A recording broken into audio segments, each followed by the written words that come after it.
फिलिस्तीन में इजरायल द्वारा अमेरिकी साम्राज्यवाद के इशारे पर महिलाओं, बच्चों तथा आम नागरिकों पर किए जाने वाले जनसंहार के विरोध में किया सीपीआईएम के कार्यकर्ताओं ने किया आम सभा का आयोजन। रिपोर्ट शंभू भगत, भागलपुर से। फिलिस्तीनियों के समर्थन में शांति के लिए हुआ आम सभा।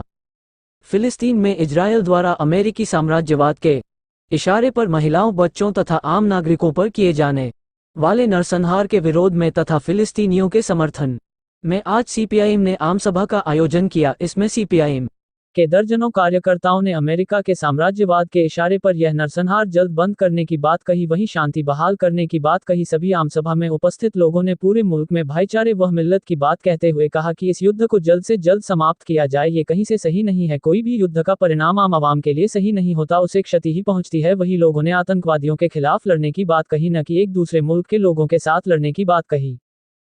के द्वारा आम सभा का आयोजन यहाँ चंपानगर ठाकुरवाड़ी वॉलीबॉल मैदान में रखा गया है। इजराइल लगातार 70 साल से फ़लस्तीनियों पे जो जुल्म कर रहा है और अभी की जो घटना है कि वो हॉस्पिटल्स और जो है वो अनाथालय वगैरह मासूम बच्चों को, औरतों को, प्रेग्नेंट औरतों को, जो कि हर दिन 150 औरतें जो है वो वहाँ पे डिलीवरी की पेशेंट हैं, उनको भी ये इजराइल जो है वो छोड़ नहीं रहा है। तो भारत की कम्युनिस्ट पार्टी मार्क्सवादी इसके लिए पूरे देश में एक अभियान चला रही है कि इजराइल जल्द से जल्द जो है इस लड़ाई को ख़त्म करे, बंद करे और जो फ़लस्तीन और इजराइल का जो मुद्दा है, जो यूएन का रेजोल्यूशन है, उस पर अमल दरामद करके फ़लस्तीनियों की उसकी आज़ादी को पूर्ण करे।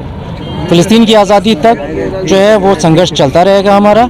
हम इसी के परिप्रेक्ष्य में यहाँ पे जो है एक आम सभा आयोजन किए हैं सीपीआईएम के द्वारा। मेरा नाम मोहम्मद फैज़ अहमद हुआ, डीवाईएफआई के सदस्य हूँ मैं। हिंदुत्ववाद की राजनीति, उसी तरह से वो जो यहूदीवाद है, ये खतरनाक राजनीति। यहूदी खतरनाक हम नहीं मानते, वो भी मनुष्य हैं, उनको भी अपना रहने का अधिकार है, उनको अभी अपनी आस्था में विश्वास करने का अधिकार है। लेकिन जो यहूदीवाद है, जो हिंदुत्व है, जो हमको दूसरे से घृणा करना सिखलाता है, जो भाजपा की राजनीति ने उनको भी आपस में लड़ा दिया। तो हमारे देश के लिए सबसे बुरी बात क्या है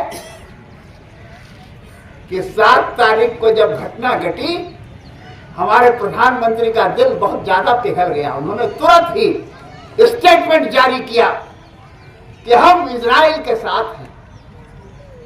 लेकिन 2 महिलाओं को मणिपुर में नंगा घुमाया जाता रहा, प्रधानमंत्री के मुंह से एक शब्द नहीं निकला। आज का ये जो आम सभा आयोजित किया गया है, ये इंसानियत के पक्ष में बच्चों और महिलाओं की जो जनसंहार हो रही है फिलिस्तीनियों के, उसके समर्थन में ये किया गया है। और हम लोगों ने इस सभा के माध्यम से कहा है कि जल्द से जल्द वहाँ शांति व्यवस्था कायम। लेकिन आज वहाँ अमेरिका के इशारे पर पूरी तरह से ये युद्ध चल रहा है, क्योंकि वो आज का सवाल नहीं है, बल्कि 1948 के बाद से ही, जब से फिलिस्तीनियों को अधिकार मिला है, तब से यह जो है लगातार उसकी जनसंहार के रूप में कोई न कोई बहाना लेकर के घटनाएं होती है। और इसी के खिलाफ हमारी आज का ये लड़ाई है। सीपीआईएम पूरे देश में यह अभियान चला रही है, क्योंकि आज जो ये सरकार है केंद्र में, मोदी की सरकार, ये अपने पूरे विदेश नीति से हट गई। हमारा इतिहास रहा है देश के लोगों का कि वो हम फिलिस्तीन के पक्ष में खड़े रहे, हमेशा खड़े रहे।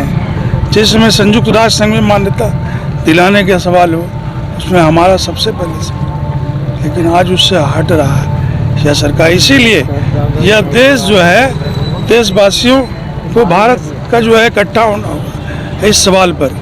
यह सरकार बदल सकती है, लेकिन हम जो देख रहे हैं कि वहाँ बच्चों का, महिलाओं का जनसंहार हो रहा है, कोई देखने वाला नहीं है। संयुक्त राष्ट्र संघ कह रहा है कि युद्ध विराम करो, बातचीत से समस्या का समाधान, और उसका एक फैसला है। उसने भी कहा है कि यह गलत है। तो इसको रोकने का काम जो है आज अमेरिका को करना है, जो दावा करता है कि हम सबसे बड़ा सुपर, लेकिन उसकी दादागिरी वहाँ नहीं है। दादागिरी जो शोषित पीड़ित वहाँ की जनता उसके खिलाफ, वो हर जगह इस तरह से है कि अगर उसके हाँ में हाँ कोई नहीं। आज मोदी जी उसके हाँ में, ऐसा भारत के इतिहास में कभी भी नहीं हुआ कि हम अमेरिका के साथ, इजराइल के साथ गए। हम हमेशा फिलिस्तीनियों के साथ रहे और आज भी हम खड़े हैं। और CPIM पहली कतार में आज भारत में खड़ी है। क्या नाम हुआ परिचय? हमारा नाम हुआ दशरथ प्रसाद, मैं CPIM के जिला मंत्री हूँ।